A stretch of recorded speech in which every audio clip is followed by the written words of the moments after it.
The Empire descends. They came from the sky like gods. Massive black monoliths drifted into low Earth orbit without warning. Silent, cold, and impossibly vast. Within minutes, power grids failed. Communications went dark. Satellites blinked out of existence like dead stars.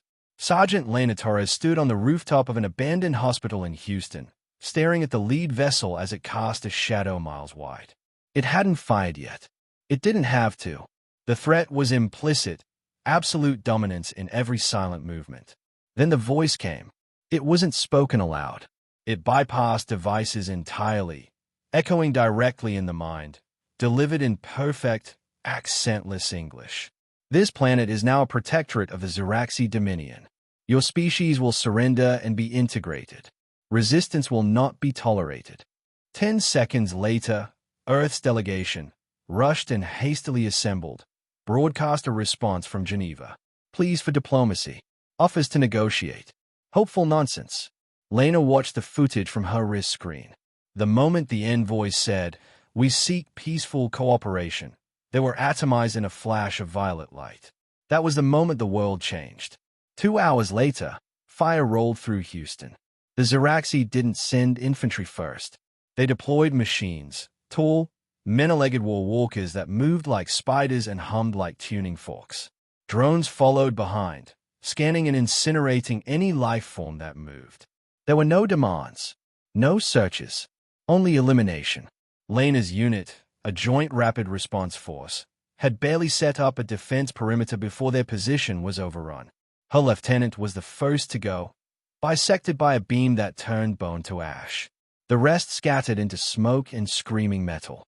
Lena ran, not because she was a coward, but because she knew the fight wasn't over. It was just starting. She ducked into a half-collapsed parking garage. Her rifle was fried from an EMP burst. Her comms were gone, but her mind still worked. She took a breath and looked around. Concrete rubble, abandoned vehicles, broken rebuy. Tools of survival. She pulled a flare from her vest and jammed it into the open fuel line of a smashed truck. Then she crouched, waited, and listened. The walker's spindly legs echoed like drumbeats down the street. As it entered the garage, its scanners swept side to side, searching, analyzing, dismissing. Lena struck a spark. The explosion tore the beast in half. It screeched, metal flailing, before crumpling into fire. She didn't celebrate. She scavenged quickly. Circuit boards, plasma shards, armor plating. Anything useful. Then she moved. She wasn't going to die in a parking garage. She wasn't going to wait for orders that weren't coming. If the Empire wanted Earth, they'd have to earn every inch of it, in blood, fire, and ruin. Humans don't die easy. Lena Torres knew one thing. Earth wasn't lost. Not yet. 3 days after the invasion, Houston was a cratered corpse of its former self. The Ziraxi walkers patrolled burned streets, their claws scraping concrete like knives on bone. But even in the ashes, something stirred, something the Empire hadn't accounted for. Human defiance. Lena moved through the storm drains with 5 others. Her makeshift squad wasn't military. Hell, one of them, Miguel, was a mechanic from a body shop who carried a shotgun like it was a wrench. Another, old Ms. Hughes, was a retired physics teacher who now wore a bandolier made from curtain rods and carried homemade pipe bombs in a floral purse. They weren't soldiers, but they were survivors. Word was spreading underground. Resistance cells were forming city by city. Cracked radios relayed static-laced reports. Atlanta had downed a drone carrier using a repurposed weather satellite. A group in Berlin had hijacked an alien tank using a USB cable and a laptop running Linux. The Empire thought it had come to pacify a primitive world. It had come to a death world full of angry apes with nothing to lose. Their target that night was a Ziraxi beacon tower, an obsidian spire pulsing violet, used to coordinate patrols and suppress long-range human comms. The tower was protected by 4 drones and 2 walkers, all scanning for heat signatures. "We draw them left, bait them into the intersection," Lena whispered, sketching in the date. Then hit the rebuy trip line. "Miguel, ignite the tank." Miguel grinned and patted his gasoline-filled pressure vessel. "Boom," he said. The ambush was crude. It was chaos, but it worked. A stolen flare drew the machines into the kill zone. When the lead walker stepped through the trip line, the fuel tank lit up in a scream of fire. Metal shrieked. A drone spun out, crashing into the side of a pharmacy. The rest of Lena's team opened fire with scavenge rifles and alien plasma pistols still hissing from unstable charges. It was brutal. It was fast. And it ended with the tower collapsing in a rain of shattered crystal and alien steel. That night, they slept in the ruins of an elementary school. Miguel passed around canned beans.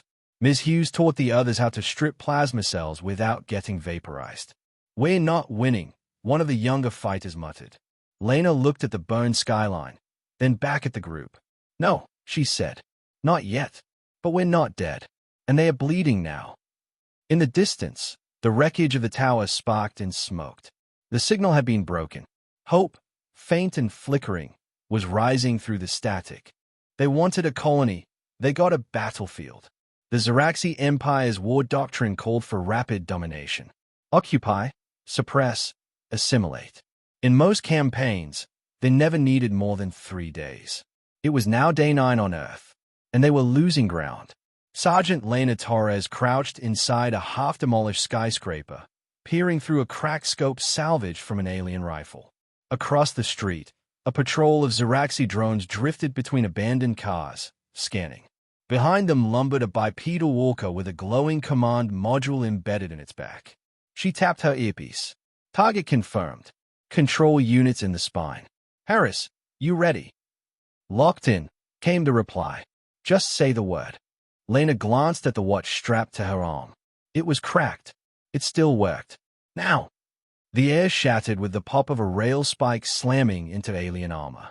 The walker bucked as sparks sprayed from its back. Harris's shot had hit the module dead center.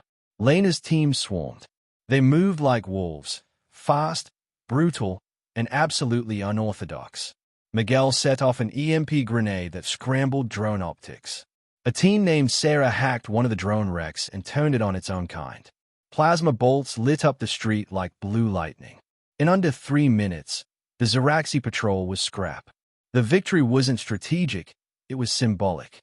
It marked the 5th successful ambush on a Ziraxi force that week. And this time, they didn't just destroy tech. They captured it. 2 hours later, the group huddled in a subway tunnel beneath the city, poring over the broken components of the Walker's command node.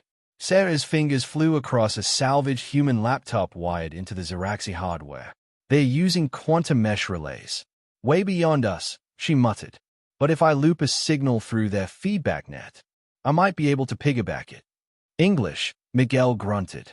"She's saying we can talk to them," Lena translated. "Spy on their comms. Feed them lies." Sarah looked up. "Or we could turn off their targeting protocols. Make 'em go blind." Lena didn't smile. She never smiled during war, but something hard flickered in her eyes. "Do it." By dawn, Ziraxi units in Houston's southern zone began misfiring. Some targeted empty buildings. Others walked off piers into the ocean. One drone even turned on its own carrier before detonating mid-air. The aliens didn't understand how, but they knew who. Earth had become a battlefield. Not the kind they were trained for, not one of clean conquest and orderly compliance. No, this was the humankind. Dirty, relentless, vengeful. Deep inside a shattered control center, Lena stood over a map marked with resistance victories across the globe. Paris, Nairobi, Seoul, Buenos Aires. Cities burned, but so did the myth of the Empire's invincibility. She picked up a salvaged Ziraxi transmitter and spoke into it. "You wanted a colony," she said. "Now you've got a war." Humanity's answer. Orbit above Earth was no longer calm. What had once been a black void dotted with Ziraxi command ships was now a battleground of wreckage, smoke, and fire. Resistance forces, human forces, had somehow managed to get weapons into space. Homemade missiles launched from submarines. Retrofitted rockets from abandoned launch sites. Even hijacked Ziraxi fighters flown by daring pilots who learned to fly them on the fly. The Empire had come expecting submission. Instead, they found innovation born of desperation, and a species that refused to kneel. Sergeant Lena Torres stood in what remained of Houston's Central Library. The place reeked of smoke and burned plastic, but she didn't care. Her team had converted it into a coordination hub. Cables snaked across the marble floor. Radios buzzed with coded chatter. Maps, some digital, some scribbled in pen, covered the walls. A live feed from orbit played on a cracked monitor, showing the largest Ziraxi flagship, Vol's Judgment, smoldering after being struck by a kinetic rod drop from a repurposed satellite. Sarah leaned against the wall nearby, face lit by the flicker of her screen. "They are pulling back," she said. "Not everywhere, but in some sectors. They are not invincible after all." Lena nodded, arms crossed. No empire lasts forever, especially when it underestimates its enemy. Another report came in. Guerrilla fighters in Indonesia had captured a gravity well generator. In Brazil, a coalition of tribes and urban militias had brought down a supply carrier using jungle traps and stolen plasma cannons. And in North America, civilians were being armed, trained, and led by those who refused to die quietly. The turning point came not with a final battle, but with a broadcast. Using the hijacked relay tower, Lena's team transmitted a message across all Ziraxi channels, voice and video, directly into the Empire's network.